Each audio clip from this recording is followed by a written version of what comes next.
Hello friends, हम लोग इस वीडियो में इज़राइल और ईरान के युद्ध की बात कर रहे हैं और अमेरिका के युद्ध में आने से और ईरान के जो न्यूक्लियर साइट्स हैं फोर्दो, इस्फहान और नतान्ज, उसको हिट करने के बाद अब सिचुएशन काफ़ी चेंज हो गई है। ईरान जो है कम्प्लीटली बैकफुट में आ गया है। क्या वो न्यूक्लियर टॉक्स में आएगा? अब इस वीडियो में हम लोग ये देख रहे हैं। थोड़ा सा अगर हम हिस्ट्री में चले जाएँ, क्योंकि एक हिस्ट्री अच्छी गाइड होती है आने वाली फ्यूचर को समझने के लिए। 1979 was the time of Islamic revolution, जो कि किया था उस समय अयतुल्ला रुहुल्लाह खमैनी ने। वो उसके रिवॉल्यूशन के लीडर थे। 1980 से लेके 88 तक ईरान एंड इराक की वॉर चली थी ना। इस वॉर में ईरान जो है वो कम्प्लीटली आइसोलेटेड था, क्योंकि ना सिर्फ यूएसए इराक और सद्दाम हुसैन का सपोर्ट कर रहा था, बल्कि यूएसएसआर भी सपोर्ट कर रहा था सद्दाम हुसैन को। 8 साल तक ये बैटल चला, जिसमें कि जो स्टेटेड ऑब्जेक्टिव था ईरान का कि सद्दाम हुसैन को टॉपल करना है, कि इस्लामिक रिवॉल्यूशन जो है उसको इराक तक लेके जाना है। और दोनों के दोनों जो टारगेट थे वो अचीव नहीं हुए। उल्टा ये हुआ कि ईरान की जो मिलिट्री थी और इकोनॉमी थी वो काफ़ी कमज़ोर हो गई थी। डिप्लोमेटिकली वो काफ़ी आइसोलेटेड हो गया था। तो उन सब चीज़ को ख़त्म करने के लिए फिर फाइनली रुहुल्लाह खमैनी जो लीडर थे, उन्होंने ये बोला कि अब इस वॉर को हम एंड कर रहे हैं। और उन्होंने इसको इक्वेट किया एक कप ऑफ पॉइजन को पीने के बराबर। इतना टफ डिसीजन था उनके लिए। चैलिस ऑफ पॉइजन उन्होंने इस बात को कहा, यानी कप ऑफ पॉइजन उन्होंने पिया। क्या प्रेजेंट अयतुल्ला अली खमैनी जो हैं इस प्रेजेंट कंडीशन में, जबकि इराक के जो बैक है ऑन द वॉल है, काफ़ी ज़्यादा नुकसान पहुंचा है ईरान को, क्या वो एक कप ऑफ पॉइजन पिएंगे इस क्राइसिस में और निगोशिएशंस के लिए राजी होंगे?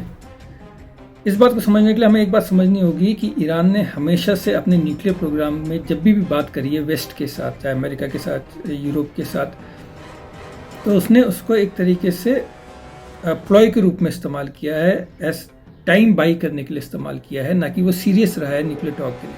जहाँ एक तरफ न्यूक्लियर टॉक चल रही होती है, निगोशिएशंस चल रहे हैं, दूसरी तरफ वो अपना यूरेनियम एनरिचमेंट प्रोग्राम करता रहता है। अब ये चीज़ पॉसिबल नहीं है अगर वो टॉक्स में जाता है तो, क्योंकि उसके फोर्दो न्यूक्लियर प्लांट हो गया, उसका इस्फहान हो गया, उसका नतान्ज न्यूक्लियर प्लांट जो हो गया, एनरिचमेंट प्लांट जो है, उनको कम्प्लीटली अगर डिस्ट्रॉय नहीं भी किया है तो उनको काफ़ी नुकसान पहुँचा दिया है। तो अब वो यूरेनियम एनरिचमेंट नहीं कर सकता है।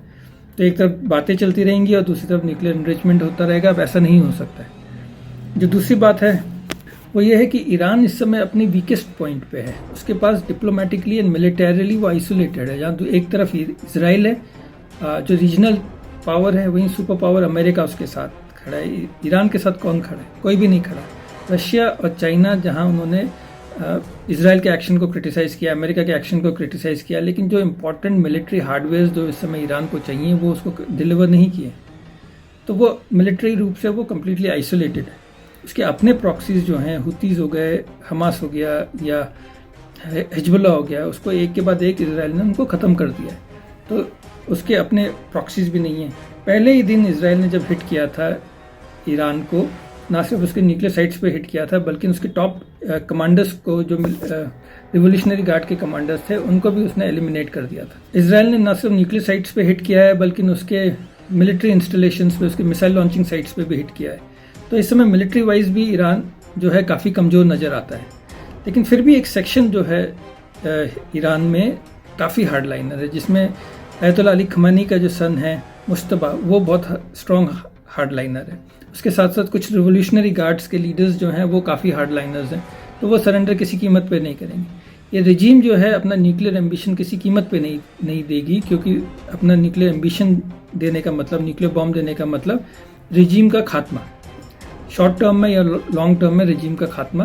तो वह एंड तक फाइट करेगी। एक अच्छा एग्जांपल उनके सामने है नॉर्थ कोरिया का, जिसके पास की न्यूक्लियर बॉम्ब है। उसके पास ऐसी मिसाइल्स हैं जो न्यूक्लियर बॉम्ब को ले जा सकती हैं मेनलैंड अमेरिका तक। तो अमेरिका उसका कुछ नहीं बिगाड़ सकता। ये एक एग्जाम्पल है। अगर ईरान के पास न्यूक्लियर बॉम्ब होता तो इजराइल और अमेरिका उसका कुछ नहीं बिगाड़ सकते थे, जैसे इजराइल का कोई कुछ नहीं बिगाड़ सकता, क्योंकि उसके पास ना सिर्फ अमेरिका की बैकिंग है, बल्कि उसके खुद के पास भी न्यूक्लियर बॉम्ब्स हैं। तो ऐसा लगता है या तो ये रिजीम जो है लॉन्ग टर्म में न्यूक्लियर बॉम्ब बनाएगी, किसी तरीके से प्रेजेंट क्राइसिस को सर्वाइव करेगी, या फिर एंड तक फाइट करेगी।